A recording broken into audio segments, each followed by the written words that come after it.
జగదభిరాముడైన శ్రీరాముడు జన్మించిన అయోధ్య అంటే కోట్లాది హిందువులకు ఓ భావోద్వేగ బంధం. భారతదేశ ఆధ్యాత్మిక వైభవానికి, సాంస్కృతిక చైతన్యానికి అచ్చమైన ప్రతీక ఆ పావన అయోధ్యాపురి. రాముడు నడయాడిన ఆ పవిత్ర నేల మీద కీలక పర్వం చోటు చేసుకుంది. రామమందిర నిర్మాణం పూర్తయిందనే దానికి సంకేతంగా ధ్వజారోహణ కార్యక్రమం ఘనంగా జరిగింది. అయితే ఈ అపూర్వ ఘట్టం దేశ ఆధ్యాత్మిక వైభవాన్ని మరో మెట్టు ఎక్కించడమే కాదు, ఇక నుంచి అయోధ్యలో పర్యాటక రంగ అభివృద్ధిని పరుగులు పెట్టించనుంది కూడా. 2028 నాటికి అయోధ్యలో పర్యాటకం ద్వారా ప్రతి ఏటా 18,000 కోట్ల రూపాయల ఆదాయం సమకూరవచ్చని అంచనా. అనేక కొత్త ఉపాధి అవకాశాలకు అయోధ్య వేదిక కానుంది. మరి ఈ మార్పు ఎలా సాధ్యం కానుంది? ఆధ్యాత్మిక పర్యాటకం ద్వారా ఆదాయం పెంచుకునే విషయంలో అయోధ్య నేర్పుతున్న పాఠాలేమిటి?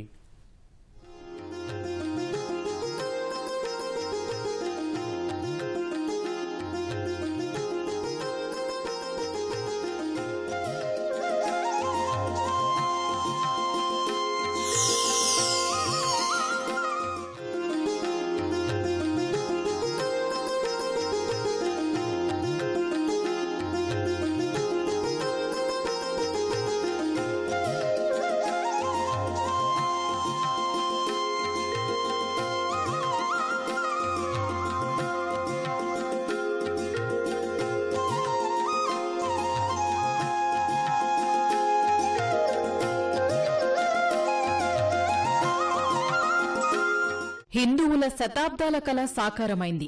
అయోధ్యలో రామమందిర నిర్మాణం పరిపూర్ణమైంది. నిర్మాణం పూర్తయిందనే దానికి సంకేతంగా మంగళవారం ధ్వజారోహణ కార్యక్రమాన్ని నిర్వహించారు. గర్భగుడిపై ఈ ధర్మధ్వజాన్ని ప్రధాని నరేంద్ర మోదీ ఎగురవేశారు.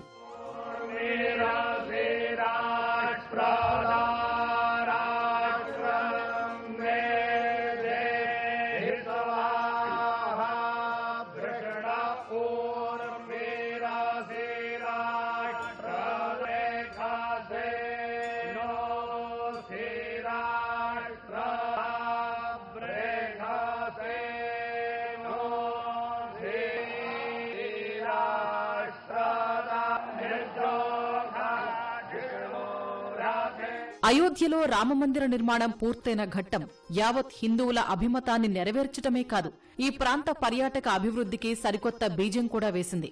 ఇక నుంచి అయోధ్యలో పర్యాటక రంగం పరుగులు పెట్టనుంది.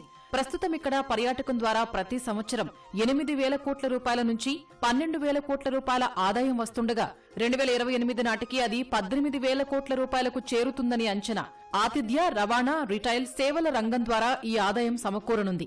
ఆయా రంగాల్లో అనేక కొత్త ఉద్యోగాలు ఉద్భవించనున్నాయి.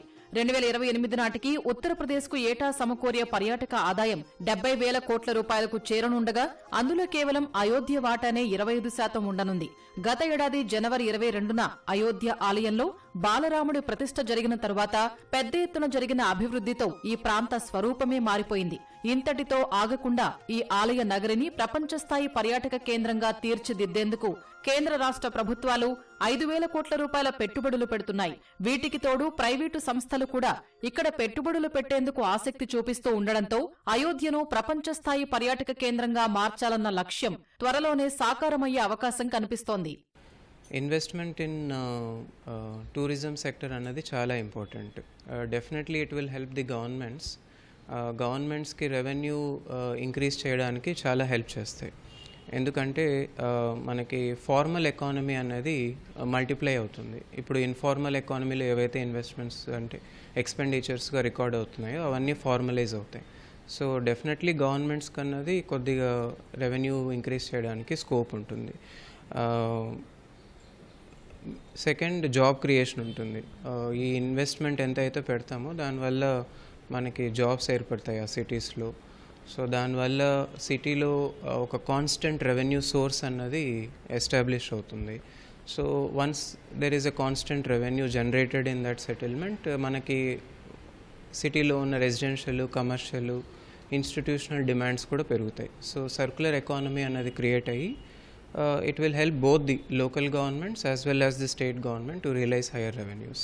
బాలరాముడి ప్రాణప్రతిష్ఠ జరగక ముందు 2023లో అయోధ్యకు విచ్చేసిన భక్తుల సంఖ్య 5,75,00,000.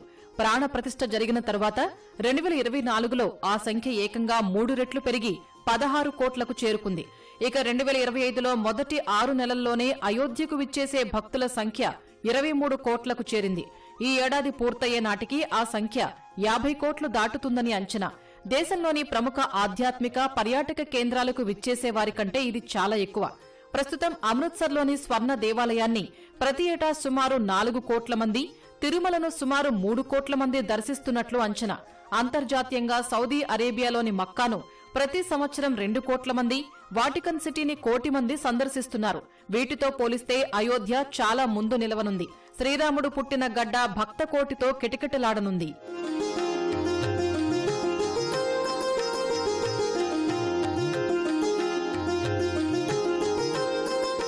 ప్రస్తుతం అయోధ్య జనాభా సుమారు 11 లక్షలు.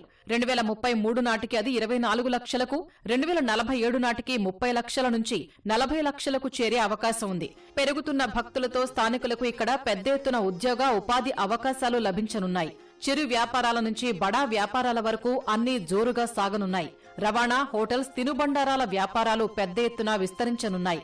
ఒక్క అయోధ్య మాత్రమే కాకుండా దాని చుట్టుపక్కల కొన్ని కిలోమీటర్ల వరకు ఉన్న ప్రాంతమంతా అభివృద్ధి చెందనుంది. అయోధ్యలో ఇప్పటికే 17కు పైగా హోటళ్లు ఉన్నాయి. మరో 100 హోటళ్ల వరకు వచ్చే అవకాశం ఉంది. ఇప్పటికే 40 హోటళ్లకు పైగా నిర్మాణాలు ప్రారంభమయ్యాయి. ఇండియన్ హోటల్స్ అయోధ్యలో పలు ఒప్పందాలు చేసుకుంది. ఇవి 2027 నుంచి కార్యకలాపాలు ప్రారంభిస్తాయి. ఓయో 1000కి పైగా గదులను ఇక్కడ ఏర్పాటు చేసేందుకు సన్నాహాలు చేస్తోంది. ఆహార విక్రయ సంస్థ బర్గర్ కింగ్ అయోధ్యలో 2023 ఆరంభంలోని స్టోర్ ఏర్పాటు చేసింది. Britannia industries, Godrej consumer, ITC, west life food world, HUL, Devyani international, sapphire food వంటి ఎఫ్ఎంసీజీ కంపెనీలు కూడా ఇక్కడ భారీగా విక్రయాలు జరిపే అవకాశం ఉంది.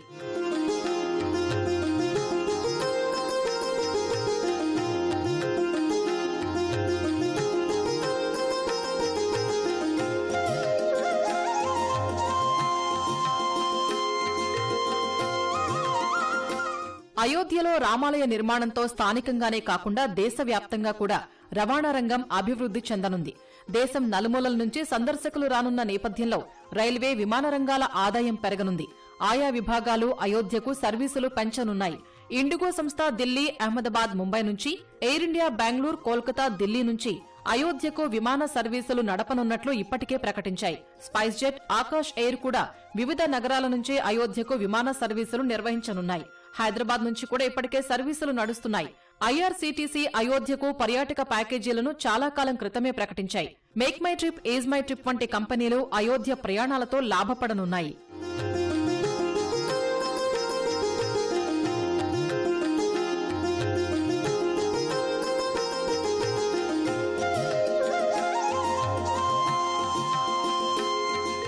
ఒక దేశ ఆర్థిక అభివృద్ధికి పర్యాటకం చాలా కీలకం.